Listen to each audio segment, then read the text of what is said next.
Үзэгчтэй орой өмнө дөнгөж сая та бүхэн төв талбайгаас мэдээллийг шууд дамжуулан үзүүллээ. Энэ удаад бид бүхэн өчигдөр орой хүний эрх зөрчигдсөн үү гэдэг сэдвийн хүрээнд зочдыг орьсон. За залуусын төлөөлөл инх цориг хүний эрхийн үндэсний комиссийн гишүүн инх болдноор манаас студид ирсэн байна. Эхлээд инх болдоос асууя. Инх цоригоос асууя. Өчигдөр орой Сүхбаатарын талбайд яг юу болов? Залуус ямар байр суурь тавина вэ? За баярлалаа та бүхэнд орой мэндийг хүргэе. За энэ түрүүнд дээр бас ирж ярилцлага өгч байгаа таатай байна. За ингээд өчигдөр орой ерөнхийдөө цуглаан маань шүн тэг 3 цагийн үед эхлээд тэг 3 цагийн үеэс эхлээд ерөнхийдөө цагдаагийн алба хаагчид хүчний байгууллагууд иргэдэд хүч хэрэгэлсэн гэж одоо жигсагт залуусын зүгээс үзэж байгаа. За үүний жишээ болох маш олон бичлэгүүд одоо сошиалор олон янзын хэвлэл мэдээллийн одоо хэрэгслүүдээр ингээд хүрсэн байгаа. За энд бол одоо иргэдийг зүгээр алхаа явж байхад нараас нь татаж авах, цохих, урт асфальтын зам дээр чирэх, гарын маш эвгүйгээр өчөж ингэж авч явах, цохиж нүдэх гэх зэрэг одоо маш олон ийм хүний эрхийг зөрчсөн үйлдэлүүд гаргасан гэдэг дээр цахим одоо сошиалор иргэд маш их ундууцаж бухимдж байгаа. Тэгээ өнөөдөр жишээ нь засгийн газраас ямар ч шийдвэр гарсан. За энэ бүх зүйл ямар ч байдлаар хуурсан байсан. Ерөнхийдөө цаашид Монгол улсад хүний эрх гэдэг нь хэрхэн одоо хэрэгжиж явах вэ? Монгол улсад ингээд үзэл бодлоо илэрхийлж эвлэлд нь нэгдсэн иргэд тийм ээ төв талбай дээр ч юм уу цугсан тохиолдолд дахиад ийм зүйлтэй тулгарх уу гэдэг дээр маш олон иргэдийн одоо айдас болон асуултууд ингээд бөөгнөрсөн байгаа. Өчигдөр оройноос хойш эхлээд бол хүний эрхийн үндэсний комисс хаана явнаа? Байр сууриа илэрхийлэхгүй юу гэдэг асуудал нийгмийн сүлжээг ажиллаж явахад нэлээд анзаарч байлаа л да. Тэгэхээр хүний эрхийн үндэсний комисс энэ үеэр ажилласан уу? Хүний эрхийн хөндлөнгийн байгууллагын хувьд ямар дүгнэлт гаргасан бэ?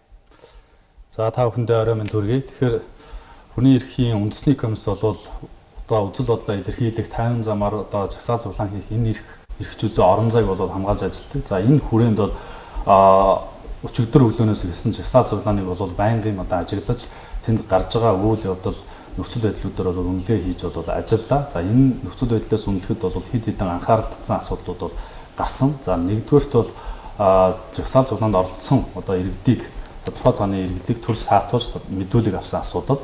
За хоёрдугаарт нь бол жагсаал цуглаанд оролцож байсан иргэд болон цагдаагийн одоо алба хаагчдын одоо эрүүл мэнд тодорхой хэмжээний хохирол учирсан ийм асуудлууд бол гарсан байгаа. За хүний эрхийн үндэсний комиссийн зүгээс бол энэ саатуулагдсан иргэдийн одоо эрх ашиг сонирхлыг одоо хамгаалах ямар хууль зүйн үндслээр эдгээрийг хүмүүсүүдийг саатуулбаа гэдэг асуудал дээр шалгалтуудыг одоо хийж үргэлжлүүлж байна. За энэ хүрээнд бол өнөө өглөөнөөс эхэлж бол нийслэлийн одоо цагдаагийн газрын эрүүл зүйлийг саатуулах байранд бол ажил саатуулагдсан одоо бүх хүнтэй одоо уулзаж тодорхой тайлбар мэдүүлгүүдийг авч нөхцөл байдлыг бол тодруулсан байгаа. За мөн нөгөө талаас цагдаагийн ерөнхий газрын одоо холбогдох одоо удирдлагуудтай уулзаж ямар одоо үндэс шалтгаанаар энэ хүмүүсүүдийг саатуулбаа гэдэг энэ асуудлуудаар бол тайлбар нотлохоонуудыг гаргаад дүн шинжилгээ хийгээд одоо дүгнэлт хийгээд явж байна. За мөн энэ асуудлын хүрээнд бол бас иргэд олон нийтийн зүгээс шүүмжлэлтөд байгаа одоо шаардлагагүй одоо хүч хэрэгэлсэн асуудал өөрөөр хэлбэл сая нэг зөргийн хэлдгээр те одоо гар утсан гэдэг юм уу ийм одоо зөв өсвөлүүд гаргасан энэ асуудлууд бол гарсан. За энэ дээр бол мөн одоо цагдаагийн одоо ерөнхий газрын холбогдох албан тушаалтнуудтай холбогдож энэ бол хүний эрхийн зөрчил байсан. Цаашид бол ийм мэт одоо шаардлагагүй хүч хэрэглэж хүний эрх чөлөөнд одоо алдаж болохгүй гэдгийг бол зөвлөд одоо ажиллаж байна. Нэлээд зөрүүтэй тоонууд явж исэн л да. Нийт хичнээн хүнийг саатуулсан бэ? Хамгийн сүүлийн хүнийг хизээ сулсан бол.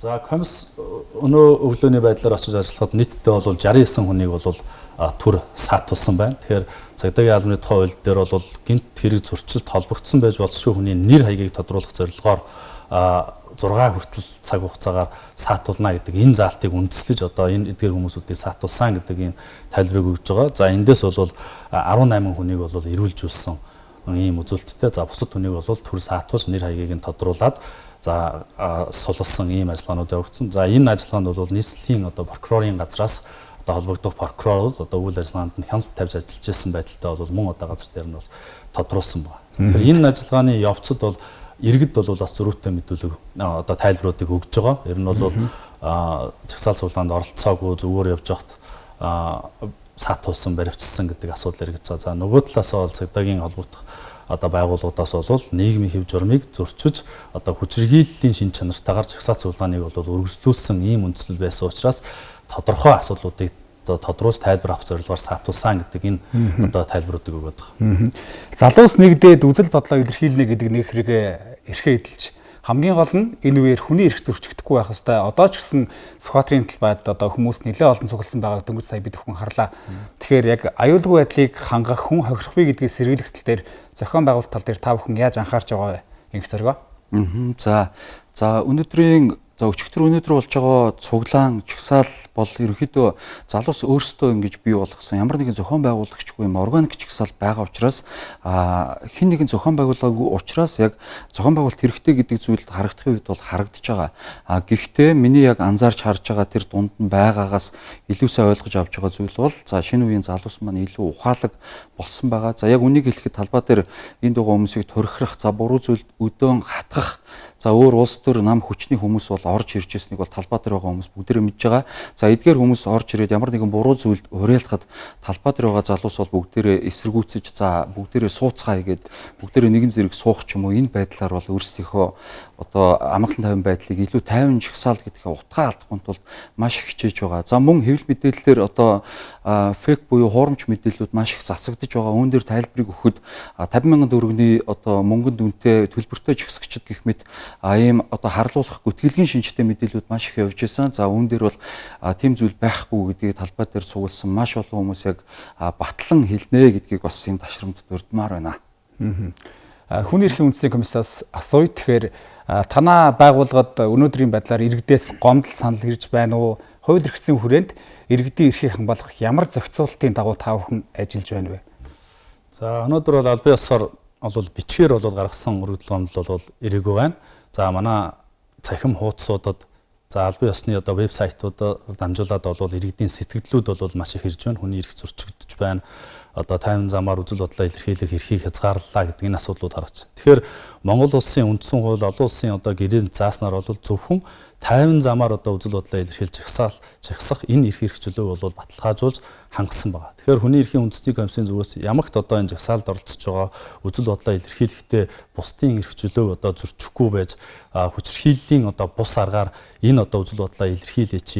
Хэрвээ хэн нэгэн дүү одоо эрхийн зөрчиж хүчирхийллийн аргаар энэ жагсаал цуглаан хийх юм бол одоо хүний эрхийн маш олон одоо юм ноцтой асуудлууд бол гардаг. Энтэйгээ холбогдуулаад тэр жагсаал цуглаанд оролцож байгаа хүмүүсүүдийн одоо үйлдэлийг талсан зогсоох, албадлах хэрэглэх одоо энэ одоо хууль эрх зүйн үндэслэлүүд бий болдог учраас жагсаал цуглаанд оролцож байгаа иргэд маань бол аль болох тайван замаар үзэл бодлоо илэрхийлж бусдын одоо өдөөн хатгалганд одоо орохгүй байх, өөрсдийн тавьж байгаа одоо тэр зорилго шаардлагаа бол маш тодорхой илэрхийлж одоо ингэж явах нь бол олон одоо зөрчлөөс урдсан сэргийлнэ гэдэг энэ зөвлөмжийг бол өрч ажиллаж байна. За та бүхэнд баярлалаа. Үзэгчдээ бид иргэдийн болоод хүний эрхийн үндэсний комиссийн байр суурийг дамжуулан хүргэлээ.